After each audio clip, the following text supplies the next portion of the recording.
सुधांशु त्रिवेदी जैसे लोग जो इतने बड़े स्कॉलर के रूप में बीजेपी के फायर ब्रांड प्रवक्ता के रूप में चलते हैं, वो भी जाति को कर्म से है, कर्म से ऐसा कहते हैं, जन्म से नहीं है, कर्म से है। तो उन्हीं की पार्टी जो अभी जाति जनगणना करवा रही है, तो बताएं सुधांशु त्रिवेदी या मोहन भागवत जैसे लोग, उसमें जो लोग अपनी जाति का प्रमाण पत्र दिखाकर आरक्षण पाकर टीचर और प्रोफेसर बन गए, अब उनकी जाति सरकार जाति जनगणना में क्या मानेगी? जब आप प्रोफेसर बन गए तो आप ब्राह्मण बन गए ना। सुधांशु त्रिवेदी तो बहुत बड़े ज्ञानी आदमी हैं, मोहन भागवत तो बहुत बड़े बौद्धिक हस्ती हैं इस देश के, करोड़ों लोगों का संगठन चला रहे हैं भाई। हमारे पीछे तो एक आदमी नहीं चलेगा शायद, उनके पीछे तो करोड़ों चलने वाले हैं। तो सुधांशु त्रिवेदी या मोहन भागवत जैसे कथित प्रबुद्ध लोग जो जाति को कर्म से मानते हैं, उनके लिए वो प्रोफेसर किस जाति के माने जाएंगे जो आरक्षण लेकर जाति प्रमाण पत्र दिखाकर प्रोफेसर बन चुके? यदि प्रोफेसर बनने के बाद भी वो दलित या शूद्र ही माने जाएंगे तो कर्म से जाति कैसे हो गई? और अगर वो माने जाएंगे तो उनका जो जाति प्रमाण पत्र है उसको कैंसिल करके उनको ब्राह्मण कब बताया जाएगा?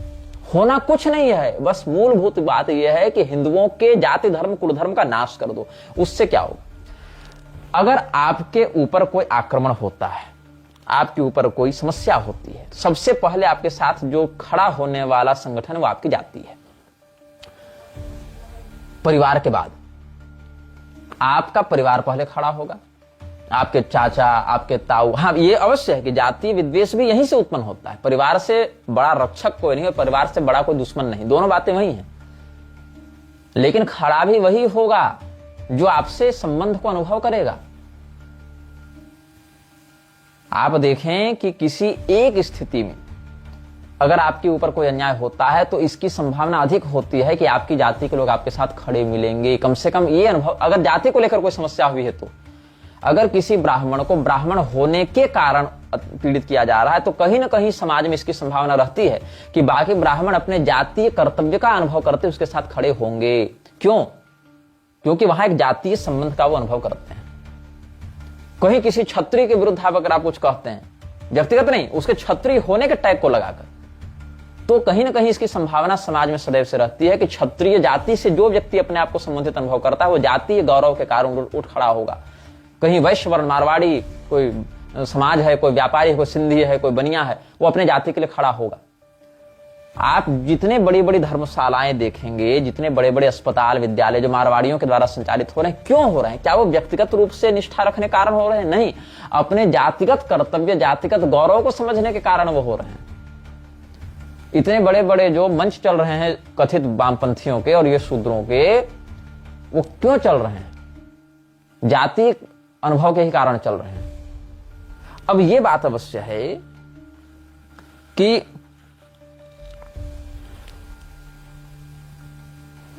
अच्छा, शिवानंद आश्रम अहमदाबाद का एक घटनाक्रम में बताऊंगा जो 2 अप्रैल 2023 में हुआ था। उसको हिंदू धर्माचार्य सभा का इन लोगों ने नाम दिया था। वहां सदानंद सरस्वती जी, द्वारका शंकराचार्य जी को बुलाया गया था। अब वहां पर उनकी उपस्थिति में एक वक्तव्य जारी किया गया कि वर्ण व्यवस्था कर्म से है, जन्म से नहीं है, और उस पर उनका हस्ताक्षर वो लोग लेना चाहते थे, जो मुझे सूचना मिली है। अब उस पर सदानंद सरस्वती जी ने कोई वक्तव्य दिया कि नहीं दिया ये तो मुझे नहीं पता है, लेकिन हस्ताक्षर नहीं किया और अगले दिन उस सभा में नहीं गए। इतना तो भगवत कृपा से हुआ। आप ये बताइए, मणिपुर में जो हिंसा हो रही है ईसाइयों और हिंदुओं के बीच है, लेकिन क्या वहां पर यह बताया जा रहा है कि ईसाई और हिंदू लड़ रहे हैं? नहीं, वहां कहा गया कि कुकी और मैतेई जातियों के बीच में झगड़ा है। जाति पूछकर ही मारा जा रहा है ना मणिपुर में। और पहलगांव वाले घटना से तो बहुत पुराना है वो घटनाक्रम। मणिपुर पर भी हम एक वक्तव्य जारी कर चुके हैं, लगभग 1 घंटे से अधिक का ही होगा। मुख्य तो ईसाई और हिंदू के बीच का ही है। लेकिन फिर भी क्या सरकारी रिकॉर्ड में, मीडिया में कहीं भी आपको यह नैरेटिव देखने को मिल रहा है कि वो क्रिश्चियंस बनाम हिंदू है? नहीं, वहां पर आपको मैतेई बनाम कुकी जनजाति का ही आपको देखने को मिलेगा। तो क्या वहां जाति व्यवस्था युद्ध का कारण नहीं बन रही अगर मीडिया की बात ही माने तो क्या इस देश में कभी आवाज उठी कि जाति व्यवस्था के कारण जो है मणिपुर जल रहा है, इसलिए जाति को समाप्त कर दिया जाए? नहीं, क्योंकि वहां दोनों जातियां अलग अलग समुदाय से हैं। एक हिंदू है, एक मुसलमान, एक ईसाई है। तो ये बात आप जान लीजिए कि ये जो जाति हटाओ का जो नैरेटिव बनाया जा रहा है, पहलगांव वाले मुद्दे को लेकर जो ये नैरेटिव बनाया जा रहा है कि जाति पूछकर नहीं धर्म पूछकर मारा, तो जिन स्थानों पर बिहार में रणवीर सेना क्यों बनी थी, क्या वहां धर्म पूछकर मारा जा रहा था? रणवीर सेना बहुत महाभारत काल के नहीं है। उस पीढ़ी से जुड़े लोग आज भी जीवित हैं, स्वस्थ हैं, बहुत मामलों में सक्रिय हैं। जिन लोगों को नहीं पता है रणवीर सेना के बारे में, उनको एक पंक्ति का बता दूं, सवर्णों के विरुद्ध, ऐसे सवर्ण में मैं चारों को गिनता हूं, ब्राह्मण, क्षत्रिय, वैश्य, शूद्र, चारों वर्ण के अंतर्गत आएंगे सवर्ण। फिर भी प्रचलित भाषा के अनुसार अगर आप केवल अनरिजर्व्ड जनरल कैटेगरी को सवर्ण मानकर चलते हैं तो भी, क्योंकि त्रिवर्ण परंपरा नहीं, चातुर्वर्ण परंपरा पर हम चलते हैं, फिर भी यदि आप प्रचलित लीगल टर्म्स की बात करें तो अनरिजर्व्ड जनरल कैटेगरी की बात करें तो ब्राह्मण और क्षत्रिय, जिसमें कायस्थ, भूमिहार इत्यादि भी सम्मिलित हैं, उनके विरुद्ध। और बहुत मामलों में बनिया, हालांकि बिहार में जहां जाति हिंसा हुई वहां बनिया की संख्या वैसी नहीं थी जितना ब्राह्मण और इसमें भूमिहार इत्यादि भी आएंगे, क्षत्रिय, कायस्थ इत्यादि भी आएंगे, उनके विरुद्ध जैसे हुआ। जैसे जाति विद्वेष जब हुआ, हिंसा हुई, तो क्यों हथियार उठाना पड़ा रणवीर सेना का ब्रांड बनाकर हिंदुओं को? क्योंकि वहां धर्म पूछकर नहीं, जाति पूछकर ही मारा जा रहा था।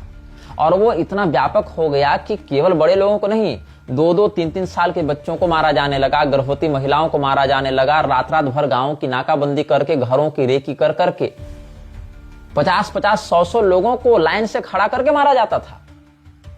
और ये कोई आदम जमाने की बात नहीं कर रहा मैं कि आदम हवा पैदा हुए 7000 वर्ष पहले तब हुआ था, कौन देखा कौन सुना।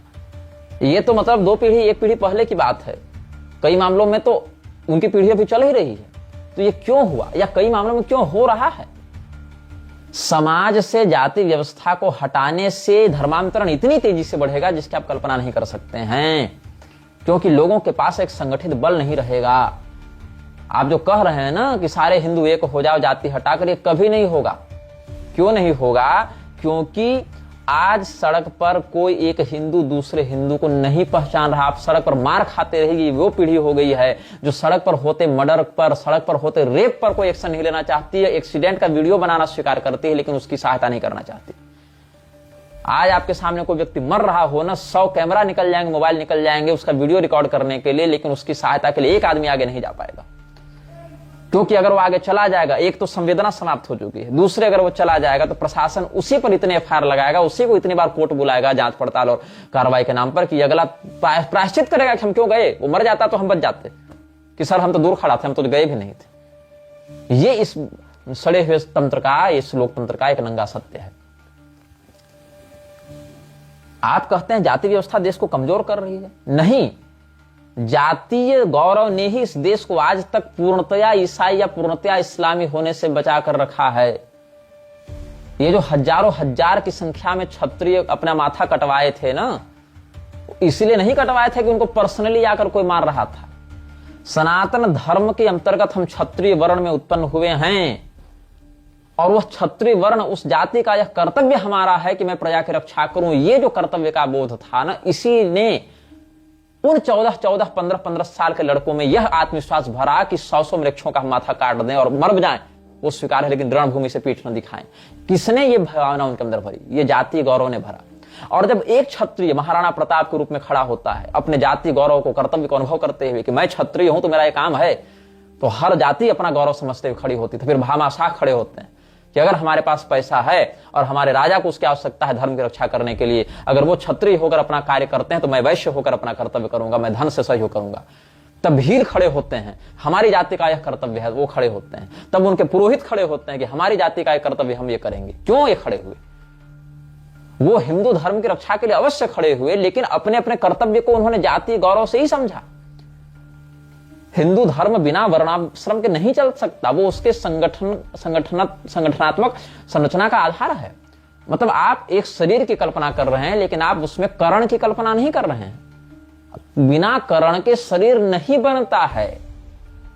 अब कर्ण जिनको नहीं समझ में आ रहा उनको बता दूं, सांख्य दर्शन में कर्ण के 2 प्रकार होते हैं, अंतःकरण और बाह्यकरण। अंतःकरण में 4 होते हैं, मन, बुद्धि, चित्त, अहंकार। बाह्यकरण में 10 होते हैं, जिसमें 5 ज्ञानेंद्रियां, 5 कर्मेंद्रियां। तो कुल मिलाकर 14 कर्ण होते हैं हमारे शरीर में। और 14 कर्ण के बिना अगर शरीर बनता है तो वो विकलांग होता है। तो कर्ण शब्द जिनको नहीं पता है उनको मैंने संक्षेप में बता दिया। 14 प्रकार के कर्ण होते हैं जो 2 कैटेगरीज में है, अंतःकरण और बाह्यकरण। अंतःकरण में 4, मन, बुद्धि, चित्त, अहंकार। बाह्यकरण में भी 2 प्रभेद, ज्ञानेंद्रिय, कर्मेंद्रिय। कर्मेंद्रिय के 5 प्रकार, लिंग, गुदा, मुख जब बोलेगा तब, हाथ और पैर। ज्ञानेंद्रिय में 5, आंख, नाक, जिह्वा जब रस का आस्वादन करेगी तब, नाक और चमड़ी। ऐसे करके 14 करण होते हैं। बिना करण के आप शरीर की कल्पना नहीं कर सकते। वैसे 4 वर्ण 4 आश्रम के बिना आप सनातन धर्म के अस्तित्व की कल्पना नहीं कर सकते। आप कहेंगे ना वो तो हमारे गुरुदेव महाराज हैं, अखाड़ा के महामंडलेश्वर हैं, देखो कितने बड़े संत हैं। अरे भैया वो अखाड़ा क्या है? शंकराचार्य जी की परंपरा का एक अंश है। वो संन्यास दीक्षा जो गिरिपुरी, भारती, सरस्वती ये सब जो लगा रहा है वो कहां से आया? वैदिक परंपरा से आया। वो आदि शंकराचार्य जी वर्णाश्रम के विरोधी थे कि समर्थक थे? ये जो अखाड़े आजकल वर्णाश्रम का विरोध करते चल रहे हैं, ये बताएं कि इनका अस्तित्व ही समाप्त हो जाएगा, इनका ओरिजिन ही समाप्त हो जाएगा अगर ये वर्णाश्रम को नकार देंगे तो। ये जो गिरिपुरी लगाकर, भारती, सरस्वती लगाकर घूम रहे हैं ना अपने नाम के आगे, ये जो दशनामी परंपरा है यही नष्ट हो जाएगी यदि आप वर्णाश्रम को हटा देंगे। यदि आप अपने माता पिता का वध उनके बाल्यकाल में करवा दें तो आप ही जन्म नहीं ले पाएंगे। ये कुछ वैसा ही है कि आप टाइम ट्रेवल करके पास्ट में गए और अपने पास्ट को मारे, आपका फ्यूचर ही समाप्त हो गया। टाइमलाइन ही पूर्ण कर दी गई। जिनको टाइमलाइन पूर्ण होने का अर्थ समझ में नहीं आ रहा वो जाकर टीवीएफ देखते फिरे। TVA, time variation authority, Marvel वालों का। शास्त्र तो पढ़ोगे नहीं, कम से कम कॉमिक्स से पढ़ लो, कुछ समझ में आ जाएगा विषय। तो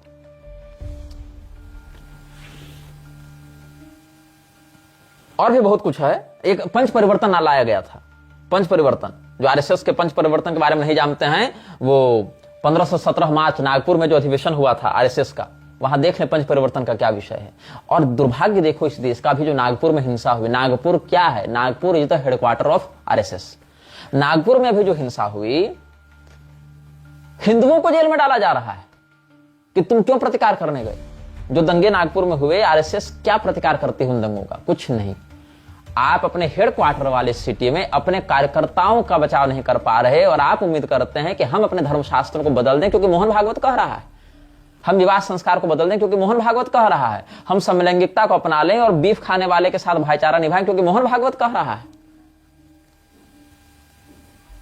आप इतने बड़े संगठन को चलाने का दावा करते हैं, आप अपने हेडक्वार्टर में, आप अपने हेडक्वार्टर सिटी में आप अपने लोगों का बेल नहीं करवा पा रहे हैं, तब जब राज्य और केंद्र में आपकी सरकार है।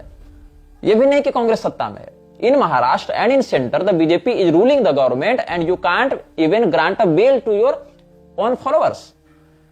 उस स्थिति में आप राष्ट्र नायक बनकर, विश्व गुरु बनकर चलेंगे और चाहते हैं कि हिंदू आपके पीछे चले, आप पर भरोसा करे और अपने आत्मरक्षा के लिए शास्त्रीय परंपरा को छोड़कर आपकी वही शाखा में जाकर हाफ पैंट पहनकर लाठी घूमते फिरे।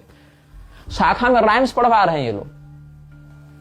उधर 5 साल का मुसलमान का बच्चा जितना सफाई से पता है कि कौन सा कनेक्शन काटने पर व्यक्ति मरेगा, आपके 50 साल के वेटरन्स को नहीं पता है। और उसके बाद भी नागपुर हिंसा पर मुस्लिम राष्ट्रीय मंच चुप, जो आरएसएस का संगठन है, अनुषांगिक विभाग है। ऊपर से जो कुछ हिंदुओं ने कहा कि चलो भैया हम अपने दम पर लड़ेंगे, विश्व हिंदू परिषद और बजरंग दल वाले लोगों ने उनको भी जेल में डलवा दिया आपने, आपकी सरकार ने। तो हिंदू जो है उसको भी क्या पता नहीं कौन सा मोतियाबिंद हुआ है जिसका ऑपरेशन नहीं हो पा रहा है उसका। अच्छा,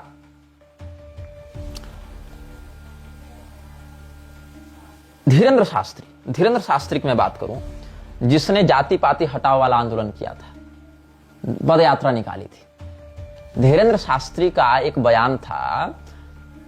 अब बयान भी मैं थोड़ा देख ही लेता हूं क्या था।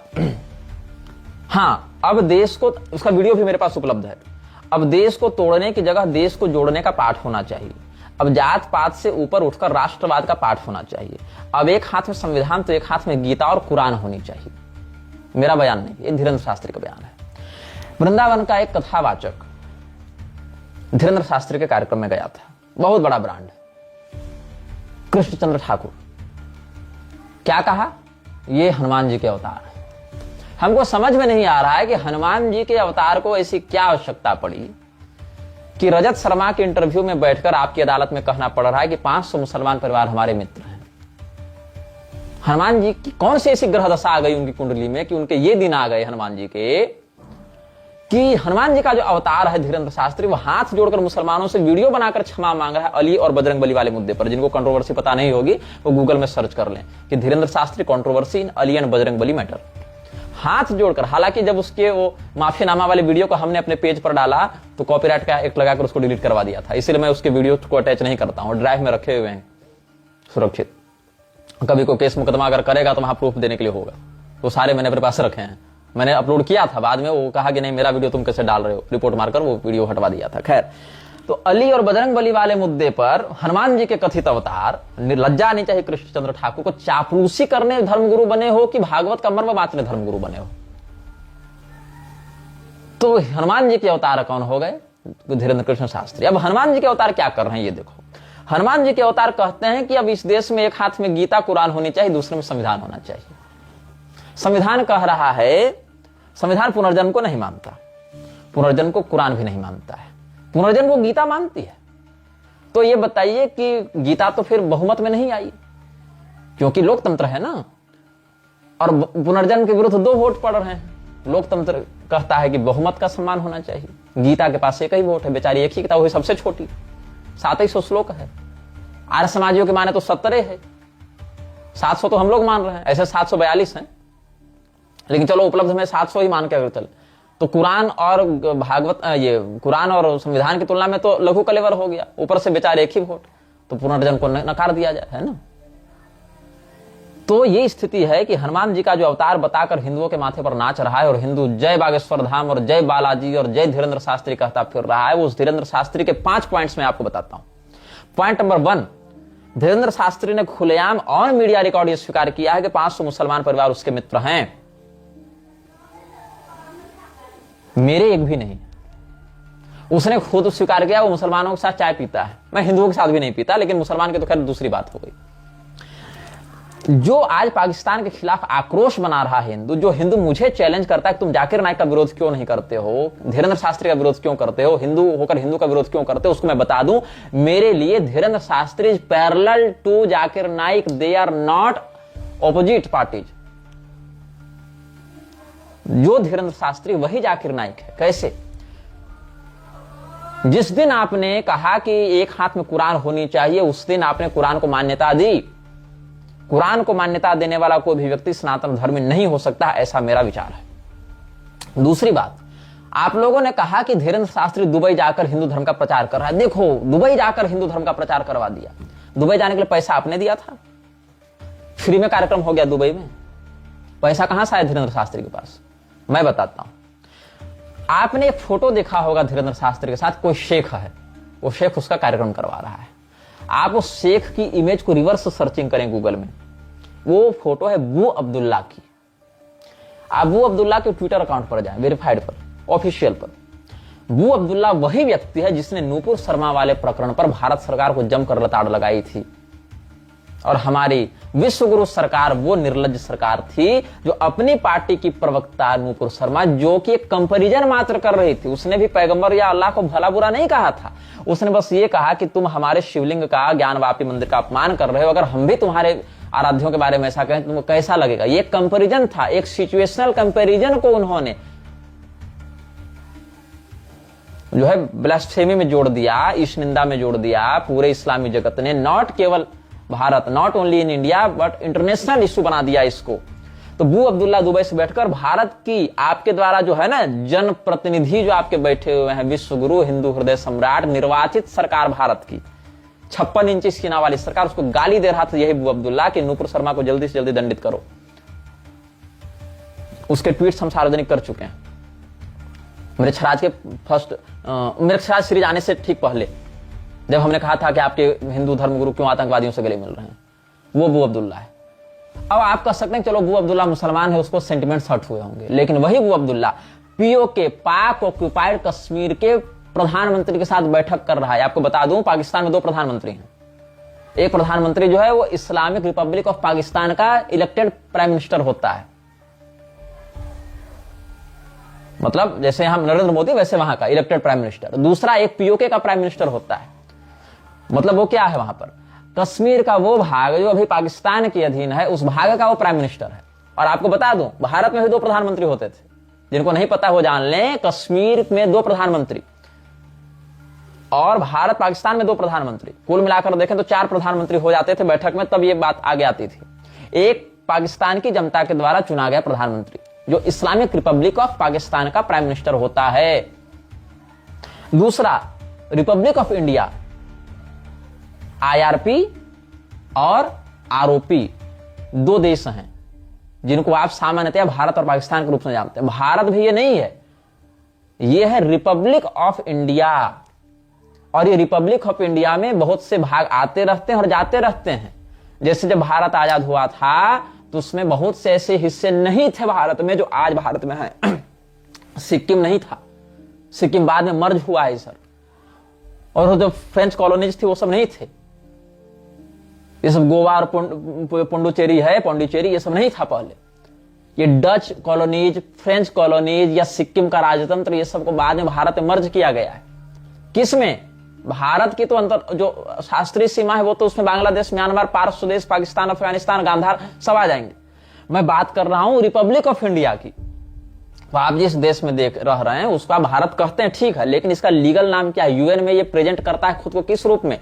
रिपब्लिक ऑफ इंडिया, इस रूप में, मतलब भारत गणराज्य। और इस गणराज्य में अगर संवैधानिक मान्यता मिलती है तो किसी नए को सम्मिलित भी किया जा सकता है, किसी पुराने को इजेक्ट भी किया जा सकता है। सबमर्जिंग ऑफ अ लैंड और इजेक्टिंग अ लैंड कहां से? From the Republic of India. यह कॉन्स्टिट्यूशनल तथ्य है। तो दो देश जो अंग्रेज बांट कर गए थे, जिसमें पूर्वी पश्चिमी पाकिस्तान जो बाद में बांग्लादेश बन गया, वो भी इस्लामिक रिपब्लिक ऑफ बांग्लादेश हो गया ना वो। तो पाकिस्तान और भारत के दो इलेक्टेड प्राइम मिनिस्टर्स होते थे। और भारत में भी दो कश्मीरी प्रधानमंत्री, पाकिस्तान कश्मीर का एक सेपरेट एक्ट बनाया गया था। उसमें 3 भाग थे, पीओके, आईओके, सीओके। अब पीओके क्या है? पाक अधिकृत कश्मीर, पाकिस्तान ऑक्युपाइड कश्मीर। आईओके क्या है? India occupied Kashmir. सीओके क्या है? China occupied Kashmir. जिसमें भूगोलीय आप नियंत्रण देखें तो वो पूरा जो नक्शा आपको दिखता है जम्मू कश्मीर का, तीनों देश अपने अपने हिस्से में कुछ कुछ दिखाते हैं। मतलब भारत जितना कश्मीर अपने नक्शे में दिखाता है उतने पूरे नक्शे पर उसका कब्जा नहीं है। भारत दावा करता है कि वो कब्जा है। पाकिस्तान जितना अपने नक्शे में कश्मीर दिखाता है उतने पर उसका कब्जा नहीं है, वो दावा करता है कब्जा है। And same situation is with China. अब ये कहां मुद्दा गया? यूएन में गया। यूएन में ये जो मुद्दा गया उसी के कुछ वर्षों तक ये तानाखींची जब चली, उसके बाद बांग्लादेश वाला जो मुक्ति वाहिनी वाला जो झगड़ा हुआ था, 71 वाली जो लड़ाई हुई थी, वहां पर जो शिमला समझौता किया गया, तो भारत की सरकार ने पाकिस्तान की सरकार से एक समझौता किया कि कश्मीर का मामला भारत पाकिस्तान का आंतरिक मामला है, वैश्विक मामला नहीं है, इसीलिए पाकिस्तान इस मुद्दे को संयुक्त राष्ट्र नहीं ले जा सकता है। यही कारण है कि after 1971 the issue of Kashmir was not raised in UN by Pakistan because of the Shimla pact. और इसीलिए पाकिस्तान बार बार धमकी दे रहा था कि यदि भारत सिंधु जल समझौता का उल्लंघन करता है तो हम शिमला समझौता का उल्लंघन करेंगे और कश्मीर को लेकर जाएंगे यूएन में। और उसी समय से पाकिस्तान के मन में कहीं न कहीं ये चिढ़ है, कुड़न है। और पीओके और आईओके लगे हुए हैं, तो नक्शे पर दोनों दिखा रहे हैं लेकिन दावा दोनों का नहीं है। बीच में क्या है? एलओसी। यदि दावा दोनों का रहेगा तो सही किसको माना जाएगा? जो लाइन ऑफ कंट्रोल पर काबिज होगा। एलओसी क्यों बनाएगा? लाइन ऑफ कंट्रोल, ताकि नक्शे पर हम भले कितना भी दिखा दे। वो तो अरुणाचल को भी दिखाता है चीन अपने नक्शे में, लेकिन क्या अरुणाचल पर भारत का कब्जा है? चीन का कब्जा है? दोनों का थोड़े थोड़े भाग पर कब्जा है। और दोनों की सरकार डिनाई करती कि कब्जा है। चीन की सरकार कहती भारत का कब्जा नहीं है, भारत की सरकार कहती चीन का कब्जा नहीं है। क्योंकि जैसा कि मैंने आपको पहले बताया था, सूचना प्रसारण मंत्रालय का काम आपको सूचना देना नहीं, आप तक सूचना को पहुंचने से रोकना है। और इस बात को सुनिश्चित करना है कि यदि वो सूचना आप तक पहुंच भी रही है तो वैसे ही पहुंचे, उतनी ही पहुंचे जितना सरकार अपने अनुसार हित में चाहती है, विद्रोह से बचने के लिए। और इसका सबसे बड़ा उदाहरण है जूलियन असांजे। जिनको जूलियन असांजे के बारे में नहीं पता है उनको मैं बताऊं, जूलियन असांजे एक व्यक्ति था जिसने पूरी अमेरिकी सरकार को दुनिया के सामने ऐसा नंगा किया जैसा किसी दूसरे ने नहीं किया था। उसने विकिपीडिया की तर्ज पर एक वेबसाइट बनाई थी जिसका नाम था विकीलीक्स। और जूलियन असांजे के रिसोर्सेज बहुत तगड़े थे। वो इंटेलिजेंस में उसके लोग इतने अंदर तक घुसे हुए थे कि अमेरिका की खुफिया संस्थाओं के फाइल को लीक किया करता था कि अमेरिका ने यहाँ ये दोगलापंथी की, ये दोगलापंथी की, यहाँ ऐसे कपट किया, ऐसे छल किया, ऐसे यहाँ पर राजनीति की, ऐसे कूटनीति की। जूलियन असांजे एक व्यक्ति ने अमेरिकी सरकार को इतना बेइज्जत किया पूरी दुनिया के सामने कि अमेरिकी सरकार उसके खून की प्यासी हो गई। अंत में जूलियन असांजे को स्वीडन इत्यादि में कहीं कहीं शरणार्थी रिफ्यूजी ग्रुप में रहना पड़ा। अभी तत्कालिक स्थिति मैंने अपडेट नहीं ली है, लेकिन जब जूलियन असांजे का कांड शुरू हुआ था तब मेरी उम्र लगभग 6-7-8 साल की थी। उस समय से मैं जूलियन असांजे को जान रहा हूं। जब मैं 5-6 साल का था तब से मैं सलमान रुश्दी को जान रहा हूं, क्योंकि मेरी नजर तब से थी, क्योंकि मेरे पिताजी जियोपॉलिटिकली बहुत अलर्ट व्यक्ति हैं। उन्होंने मुझे ऐसा बनाया, और मैं दावे के साथ कह सकता हूं कि मेरे अधिकांश दर्शक जो 40-50 साल के होंगे उन्होंने भी जूलियन असांजे का नाम नहीं सुना होगा, क्योंकि आपको मतलब नहीं। आप फोन इंटरनेट खोलते हैं इंटरटेनमेंट के लिए, और जब मेरे हाथ में फोन नहीं था तो मैं पुस्तकें पलटता था। जब फोन आया तो फोन में पुस्तकें पलटने लगा। काम मेरा तब भी वही रहा। इसीलिए मेरी उम्र 28 साल की, लेकिन मेरा रिसर्च एक्सपीरियंस उसमें 24 साल का जोड़ा जाएगा। आप 48 साल के हैं, जिसमें आपका 8 साल नहीं जुड़ेगा। क्यों? क्योंकि आपको लगता है कि आपके नेता जो इंफॉर्मेशन आपको दे रहे हैं वो सही है। नेता आपको सही इंफॉर्मेशन देने के लिए नहीं बने होते हैं। ऐसे आपको तो ये भी लगता है कि नेता देश चलाते हैं। नेता देश नहीं चलाते, देश ब्यूरोक्रेट्स चलाते हैं। भाई अभी जो शिक्षा मंत्री बना है पहली बार इलेक्शन लड़के, उसको क्या पता कि क्या हमारे पास क्या चल रहा है, कैसे? उसको तो ब्यूरोक्रेट्स बताएंगे ना। देश ब्यूरोक्रेट्स चलाते हैं। यही कारण है ब्यूरोक्रेट्स का असैसिनेशन नहीं होता है, नेताओं का होता है। इक्का दुक्का अपवाद, अनिल पाल्टा वगैरह को छोड़ दें, जो कि थोड़ी निजी खुन्नस थी माओवादियों से, वो सबको छोड़ दें, कुछ इक्का दुक्का मामलों को, तो ऐसे जो असैसिनेशन होता है, इंदिरा गांधी का हो गया, राजीव गांधी का हो गया, होम सेक्रेटरी का नहीं हुआ। क्यों नहीं हुआ भाई? चीफ सेक्रेटरी का असैसिनेशन सुने भारत में? क्यों नहीं हुआ?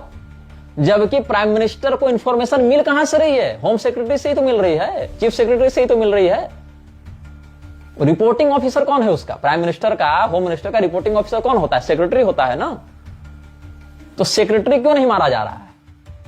वो कैसे मारा जा रहा है? जबकि मिनिस्टर की सिक्योरिटी सेक्रेटरी से अधिक होती है। सचिव की सुरक्षा मंत्री की सुरक्षा से कम होती है, क्योंकि उसका काम कहीं ना कहीं सुरक्षा देना भी होता है। लेकिन अमेरिका का राष्ट्रपति मार दिया जा रहा है, केनेडी, वो भी घर में घुसकर नहीं, ऑन रोड शो। आप सोच सकते हैं कि गुप्त रूप से अगर किसी को मारा जाएगा तो समझ में आता है, चलो आपको भरी सड़क पर अमेरिका का राष्ट्रपति होने के बाद गोली मार दी जा रही है, और आज तक अपराधियों को दंड नहीं मिला इन 7 डिकेड्स। ब्यूरोक्रेट्स नहीं मर रहे हैं। क्यों भाई? ब्यूरोक्रेट्स कौन से संजीवनी चाट कर बैठे हुए हैं? आप समझ सकते हैं, आगे ज्यादा बोलने की आवश्यकता नहीं है। तो धीरेन्द्र शास्त्री की मैं बात कर रहा था, पीओके आईओके पर मेरा विषय गया था। तो पाकिस्तान ऑक्यूपाइड कश्मीर का जो प्राइम मिनिस्टर है वो परम मित्र किसका है? अबू अब्दुल्ला का। आज जो आप कह रहे हैं ना कि हम ऑपरेशन सिंदूर का समर्थन करते हैं, बिल्कुल कीजिए, कोई बात नहीं। अधिक से अधिक मिलक्ष मरेंगे, सनातन का ही कल्याण होगा, मुझे उससे कोई आपत्ति नहीं। मैं तो कहता हूं फुल फ्लेज न्यूक्लियर वार भी कर दे तो मुझे पर्सनली कोई आपत्ति नहीं है। मैं भी कोई अमृत पे करने नहीं आया हूं कि बाकी मर जाए तो मैं जिंदा रहूं। मरना सबका निश्चय है, लेकिन अगर किसी ऐसे गिरोह के मरने से जो 1000 वर्षों से पूरे विश्व को एक पैशाचिक आतंक से त्रस्त किए हुए है, उसके विनष्ट होने से पृथ्वी कुछ बेहतर हो सकती है, तो मुझे इसमें कोई आपत्ति नहीं है। फिर भी एक बात अवश्य है, हिंदुओं की मूर्खता देखो कि ओवैसी ने पाकिस्तान मुर्दाबाद का नारा लगा दिया, हिंदू उसको पिछले 48 घंटे से अपना परमपिता बनाए घूम रहे हैं। ये भूल गए कि यही ओवैसी पूरे देश में हिंदुओं को 15 मिनट के अंदर काटने की बात करता था। ये भूल गए कि उसी ओवैसी ने सीता माता को गाली दी थी। ये भूल गए कि उसी ओवैसी ने पूरे देश में गजवाए हिंद का पूरा बैकग्राउंड तैयार कर रखा है, तुरंत साफ सारा रिकॉर्ड। क्यों? क्योंकि उसने अल तकिया का प्रयोग करते हुए पाकिस्तान मुर्दाबाद बोल दिया। बस ये हाल है हिंदुओं का। हिंदू क्या है? एक ऐसा गुलाम जिसको आप 100 कोड़ा मारने के बाद अगर एक रसगुल्ला खिला देते हैं तो उसको लगता है कि मेरा मालिक तो देवदूत है, ये तो अकारण करुणा वरुणालय है, उससे नीचे एक लेवल कम नहीं मानेगा आपको। भगवान को बाद में पहले आपको पूजेगा क्योंकि आपने उसको खिलाया। वो 100 कोड़ा तुरंत भूलेगा और फिर आप 100 कोड़ा फिर मारिए, क्योंकि इसकी नियत वही है, इसकी नियति वही है। ये कभी नहीं सुधरने वाला समुदाय है हिंदू। उसको समझ में ही नहीं आएगा शत्रुबोध क्या होता है। ये अपनी आंखों के सामने देख रहा है कि नरेंद्र मोदी बयान दे रहा है कि इस्लाम से नफरत करने वाले को हम हिंदू नहीं मानते। ये अपनी आंखों के सामने देख रहा है कि सौगातें मोदी बांटी जा रही है। ये अपनी आंखों के सामने देख रहा है कि सरकार झूठ बोल रही है कि कश्मीर में स्थिति सामान्य और लोग मर रहे हैं। लेकिन फिर भी इसको जय जयकार किसकी करनी है कि मोदी जी बहुत बढ़िया कर दिए, मोदी जी बहुत बढ़िया कर दिए। क्या मोदी जी से पहले भारत ने लड़ाई नहीं लड़ी थी? भारत ने तो नेहरू के शासन में भी लड़ाई लड़ी, भारत ने तो इंदिरा के शासन में भी लड़ाई लड़ी। भारत ने तो लाल बहादुर शास्त्री के शासन में भी लड़ाई लड़ी, भारत ने तो वाजपेयी के शासन में भी लड़ाई लड़ी। इससे पहले 4 प्रधानमंत्रियों के कार्यकाल में युद्ध हुआ है कि नहीं हुआ है? नेहरू, शास्त्री, इंदिरा, वाजपेयी। घोषित रूप से, मैं झड़प की बात नहीं कर रहा हूं, जिनको वार की संज्ञा दी गई, घोषित रूप से भारत 4 मोर्चों पर 4 युद्ध 4 प्रधानमंत्रियों के कार्यकाल में लड़ चुका है। मोदी क्या थे उस समय? मोदी तो कुछ नहीं थे उस समय। तो आप ये जो कहते हैं कि सेना को फ्री कर दिया, सेना के हाथ खोल दिए, तो अगर हाथ खोलने की बात है तो बाकी इन 4 में से 3 युद्ध तो कांग्रेस के कार्यकाल में लड़े गए। एक ही जो है वो वाजपेयी के कार्यकाल में लड़ा गया। तो फुल फ्लेज वार के लिए जो आर्मी का हाथ खोलने की बात हो रही है वो तो पहले भी खोला जा चुका था ना। मैं पुनः आपको आश्वस्त कर दूं, मैं यहां नेहरू, शास्त्री या इंदिरा को डिफेंड नहीं कर रहा हूं, मैं यहां प्रधानमंत्री को ग्लोरीफाई नहीं कर रहा हूं। उन युद्धों से भी भारत को कोई विशेष लाभ नहीं हुआ है और न इससे होगा। हाँ, ये अवश्य है, कुछ न करने की अपेक्षा प्रतिकार करना सदैव से हमें पसंद रहा है। मार खाकर चुप रहने की अपेक्षा मार खाकर प्रतिकार करना सदैव से मुझे पसंद रहा है। इसके लिए मुझे कोई आपत्ति नहीं है। लेकिन मैं ये अवश्य कहूंगा कि भारतीय सेना जब युद्ध बाकी प्रधानमंत्रियों के कार्यकाल में भी लड़ चुकी है, आज भी लड़ रही है, तो इसमें अंतर क्या है? अंतर यह है, भारतीय सेना ने सदैव अनअपोलोजेटिक आक्रमण किया है, मतलब क्षमा नहीं मांगी अपने प्रहार के लिए। उसने कभी यह नहीं कहा कि हम पाकिस्तान के विरुद्ध नहीं लड़ रहे हैं। आप अभी भारतीय सेना का बयान सुनिए। भारत की सेना स्पष्ट कह रही है कि हम ये युद्ध पाकिस्तान के विरुद्ध नहीं लड़ रहे हैं, नॉन एक्सिलेटरी आक्रमण है ये। आप इस टर्म को पहले गौर करें, नॉन एक्सिलेटरी कह रहे हैं वो, मतलब हम युद्ध को धीमा कर रहे हैं। क्यों धीमा कर रहे हैं? अच्छा, आप जब पाकिस्तान के खिलाफ युद्ध नहीं लड़ रहे हैं, आपका ये कहना है कि हम आतंकवाद के खिलाफ लड़ रहे हैं, तो मतलब क्या हुआ? आप ये मानते हैं कि Pakistan is not equivalent to terrorism, Pakistan आतंकवाद का पर्याय नहीं है। तो हमने तो नहीं सुना कि लश्कर तैयबा के किसी चीफ ने फुल फ्लेज वार की घोषणा आपके साथ की हो। हम तो यही सुन रहे हैं कि आप जो है सो पाकिस्तान की सेना का उत्तर और प्रत्युत्तर दे रहे हैं। जब आप आतंकवादियों के खिलाफ लड़ाई लड़ रहे हैं तो पाकिस्तान की सेना क्यों आप पर गोलीबारी कर रही है भाई? पाकिस्तान का विदेश मंत्री क्यों बैठक कर रहा है? पाकिस्तान का रक्षा मंत्रालय क्यों एक्टिव है? पाकिस्तान की सरकार क्यों बयानबाजी कर रही है? इसका अर्थ यह है कि पाकिस्तान की सरकार, सेना, जनता तो यह मानती है कि आप उनके खिलाफ लड़ रहे हैं। तो जब वही खुद ये मान रहे हैं तो आप क्यों बार बार सफाई देते फिर रहे हैं? नहीं नहीं, हम तुमसे नहीं लड़ रहे, हम तो आतंकवादियों से लड़ रहे हैं। बताओ। अच्छा, अगर आप ये मानते हैं कि पाकिस्तान की सरकार को गलतफहमी हो गई होगी, क्योंकि एरिया तो उनका है, बम तो उनके लैंड एरिया में गिर रहे हैं, तो उनको गलतफहमी हो गई होगी कि भारत आतंकवाद को मारने के बहाने हमसे लड़ रहा है, तो आप बाकायदा एक शांति प्रस्ताव रखकर बैठक करके क्यों नहीं कहते हैं कि देखो भाई, आतंकवाद से तुम भी त्रस्त हो, हम भी त्रस्त हैं, साथ मिलकर सैन्य अभियान चलाएं, 2 भाई 2 तबाही कर दें? वो भी तो आपसे नहीं हो पा रहा है। एक और आप ये दिखाना चाहते हैं कि हम, अच्छा, भारत की मीडिया और दोगली, वो तो 48 घंटा पहले पाकिस्तान को नक्शा से उड़ा चुकी है। भारतीय मीडिया की माने तो पाकिस्तान दुनिया के नक्शा से खत्म हो चुका है। तो भारत का रक्षा मंत्रालय, भारत का सूचना प्रसारण मंत्रालय, भारत का गृह मंत्रालय इन मीडिया संस्थानों पर क्यों रोक नहीं लगाता, जो स्पष्ट रूप से ये कह रहे हैं? अभी मैं सोफिया कुरैशी के विरुद्ध अगर कुछ कहूंगा तो लोग कहेंगे तुम सैनिकों का विरोध कर रहे हो। अरे भैया, सेना जब आधिकारिक बयान जारी कर रही है कि हम पाकिस्तान के खिलाफ नहीं लड़ रहे हैं, हम आतंकवाद के खिलाफ लड़ रहे हैं, तो पाकिस्तान को तबाह कर दिया, पाकिस्तान नक्शे से उड़ गया, ऐसी खबर मीडिया क्यों चला रही है? वो ये क्यों नहीं कहती है कि आतंकवाद समाप्त हो रहा है? बताओ। यहां तो मीडिया ही सेना के बयान का खंडन कर रही है ना। तो रक्षा मंत्रालय, सूचना प्रसारण मंत्रालय कौन से फिल्म चाट कर अभी बैठे हुए हैं? तो वो अब्दुल्ला, पाकिस्तान ऑक्युपाइड कश्मीर के प्रधानमंत्री का परम निकटवर्ती व्यक्ति, जाकिर नाइक का परम निकटवर्ती व्यक्ति, वो अब्दुल्ला धीरेन्द्र शास्त्री को बुलाता है कहां? दुबई। क्या करवाता है मैं देखने नहीं गया, लेकिन धीरेन्द्र वहां से लौटने के बाद एक बयान जरूर देता है कि एक हाथ में संविधान, दूसरे में गीता कुरान। अभी भी अगर हिंदू को कनेक्शन समझ में नहीं आ रहा है तो तुम्हारा मर जाना ही ठीक है। तुम देश पर एसेट नहीं, लायबिलिटी हो, तुम संपदा नहीं, कर्ज हो देश के। अगर इतने के बाद भी तुमको समझ में नहीं आ रहा है, जो व्यक्ति खुलेआम यह स्वीकार करता हो कि उसने वेद पुराण धर्मशास्त्र नहीं पढ़े, जिसको ये नहीं पता हो कि नासा है भारत की अंतरिक्ष एजेंसी की, इसरो भारत की अंतरिक्ष एजेंसी है, तो मुझसे यह उम्मीद करते हो कि गीता पढ़ेगा, कुरान पढ़ेगा, एनालिसिस करेगा, फिर उससे अच्छी बात को तुमको लाकर बताएगा। जिस व्यक्ति को यह नहीं पता है, वो कह रहा था ना कि हम भारत की अंतरिक्ष एजेंसी नासा के वैज्ञानिकों का सहयोग करेंगे, उसको यह नहीं पता है कि नासा अमेरिका की है, भारत की इसरो है। और इसके लिए कोई बहुत बड़ा जीनियस होने की आवश्यकता नहीं। यदि आप नॉर्मल भी समाचार पत्रिका पढ़ते होंगे, चंद्रयान का समाचार, मंगलयान का समाचार, आदित्ययान का समाचार, डीआरडीओ के अनुसंधान, तो आपको इतना बेसिक नॉलेज होना चाहिए। अगर आप मंदबुद्धि नहीं हैं तो आपको बेसिक नॉलेज होना चाहिए कि भारत की खुफिया एजेंसी इसरो है, इंडियन स्पेस रिसर्च ऑर्गेनाइजेशन।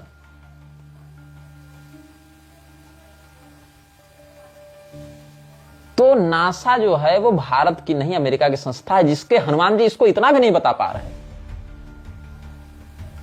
जाने ना अग्रगण्य होने के बाद। उस व्यक्ति को आप कैसे उम्मीद कर सकते हैं कि उसको इतनी समझ होगी कि गीता और कुरान में which is best for Hindu?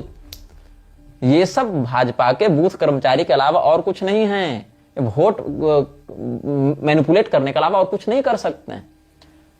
आज से 10 साल पहले रामदेव ही भाजपा के लिए ऐसा ही एक व्यक्ति था। आज रामदेव से तुम पूछो कि तुमने तो कहा था कि 40 रुपए पेट्रोल आ जाएगा, पेट्रोल तो 100 पार चला गया, तो कहेगा अरे जब बोलना था तो बोल दिया।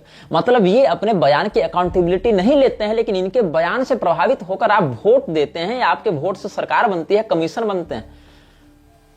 अब आप कहेंगे तुम कांग्रेस को सपोर्ट कर रहे हो। नहीं, हमने कभी भी कांग्रेस को वोट डालने नहीं कहा। हमने कभी यह नहीं कहा कि आप कांग्रेस से सत्ता ले आइए। हमारा किसी कांग्रेस नेता के समर्थन में आप लेख या फोटो या वैसा नहीं देख सकते हैं कि मैं किसी कांग्रेस नेता के साथ मिल रहा हूं या समर्थन में बयान जारी कर रहा हूं। हां, अगर कोई पहचान छिपाकर मिलने आ जाए तो अलग बात है, जो मुझे पता नहीं हो। लेकिन मुझे नहीं लगता भारत के किसी और प्रवक्ता ने ऐसा कोई नियम पत्र जारी किया होगा जिसमें हमने स्पष्ट कहा कि किसी पार्टी से जुड़ा कोई नेता मेरे मंच पर नहीं दिखना चाहिए। यह हमने जारी किया।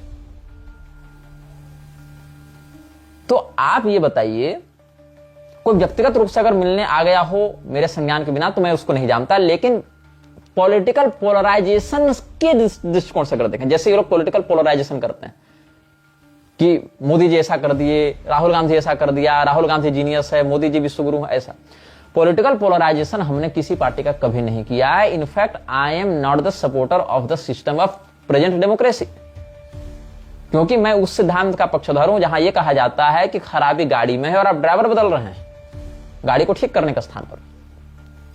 तो वोट बन गई, सरकार बन गई, लेकिन मैं ये जरूर देख रहा हूं, हिंदुओं के ऊपर हुए नरसंहार का बहाना बनाकर बीजेपी आई। कहां आई?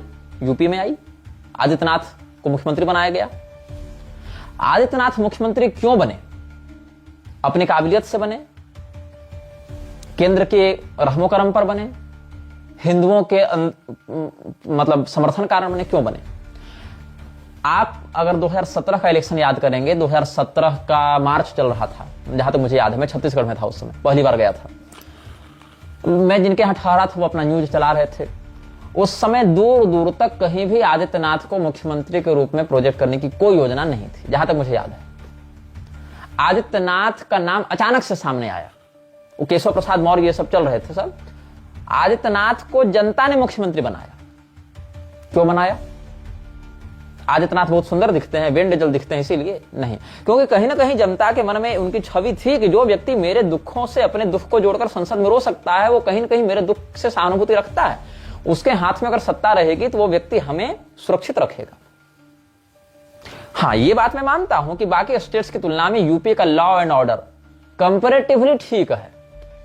Not the best but comparatively, despite of many flaws, it is better than others, इतना माना जा सकता है। और इसमें मैं आदित्यनाथ को यह नहीं कहूंगा कि उनका एडमिनिस्ट्रेशन बिल्कुल खराब है। अन्य की तुलना अगर की जाए तो बेहतर है। Not the best but better than others, इतना मान सकते हैं। लेकिन हालांकि है तो सिस्टम वही, तो सिस्टम तो अपना काम निकाल लेगा आपसे। तो सिस्टम जब अपना काम निकालेगा तो फिर आप भी मुसलमानों के हितों की बात करने लगेंगे, अयोध्या को सर्वधर्म केंद्र का बनाने लगेंगे, अयोध्या में मुल्लों को घुसाने लगेंगे मंदिरों में। और जिस सत्ता से त्रस्त होकर, समाजवादी पार्टी से त्रस्त होकर आपको सत्ता दी गई थी, ऐसी क्या मजबूरी आ गई कि हिंदू लड़कियों का बलात्कार करने वाले बलात्कारियों का सपोर्ट करने वाले मुलायम सिंह, हिंदुओं के ऊपर गोलीबारी करके सरयू को लाल कर देने वाले मुलायम सिंह को भाजपा पद्म विभूषण जैसा सम्मानित प्रतिष्ठित पुरस्कार देती है। आदित्यनाथ के मुंह से एक लाइन नहीं निकलती। टेम्पररी गूंगा हो गए थे आदित्यनाथ, लकवा मार गया था जवान को। अच्छा चलो, यदि आपको लगता है कि आप केंद्र से टकराने की स्थिति में नहीं थे तो भैया चुप रह जाते, लेकिन नहीं, आप तो उसके मरने पर आंसू बहा रहे हैं, श्रद्धांजलि देते फिर रहे हैं मृत्यु दिवस पर, जबकि वोट आपने मांगा था उन हिंदुओं की लाश पर, कोठारी ब्रदर्स की लाश पर आपने मांगा था वोट कि हिंदुओं की लाश नहीं गिरने दूंगा। तो ये क्या चल रहा है? तो क्या मैं एंटी बीजेपी हूं या ये एंटी हिंदू हैं? ये चिंतनीय विषय है कि नहीं। यदि एक व्यक्ति रेप करता है, उसके लिए संविधान जो सजा अपना जो भी एक्ट में तय किया होगा, अगर कोई नेता रेप करता है तो उस पर वही नियम लागू क्यों नहीं होता?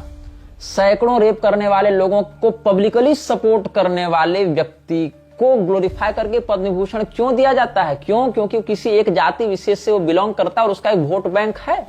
मतलब यदि कल को आपको वोट लेना होगा तो आप तो हमारे बहू बेटी पत्नी का बलात्कार करने वाले व्यक्ति को भी आप ग्लोरीफाई करके भारत रत्न दे देंगे। यही आपकी नीयत दिख रही है, ये आपका नंगा सत्य है।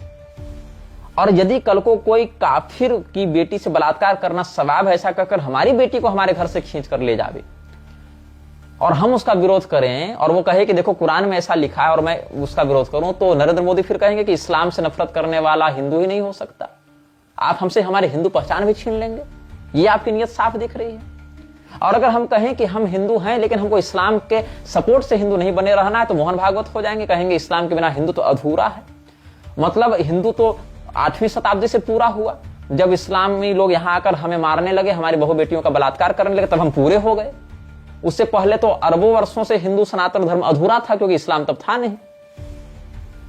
मतलब ये मनोरोग नहीं है तो क्या है कि आप अपने शत्रु को, स्टॉकहोम सिंड्रोम आप जानते हैं कि नहीं? नहीं जानते होंगे तो गूगल में सर्च कर लीजिएगा। अपने टायरेंट के प्रति सिंपैथी का जो मनोरोग है वो सिंड्रोम हो गया है हमारे नेताओं में।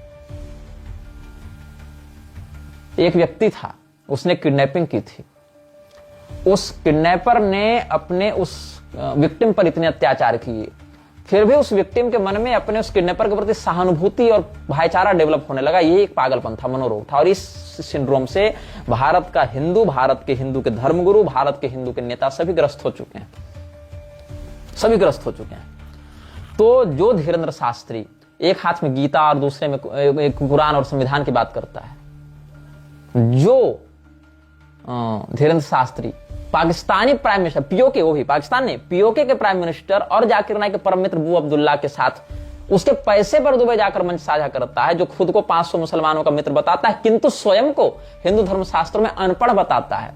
आप उससे हिंदू धर्म के पुनर्जागरण की उम्मीद करते हैं, क्योंकि वो एक पर्चा लिख देता है और लाखों लोग उसके यहाँ आते हैं। उन लाखों लोगों में से कितने लोग सनातन धर्म के विषय में जान रहे हैं भाई?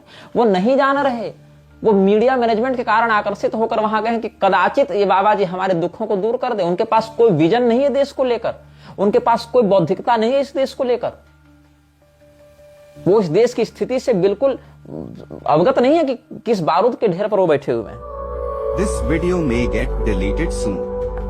Please download using third party apps. You may also re-upload this video on your channels. Thank you.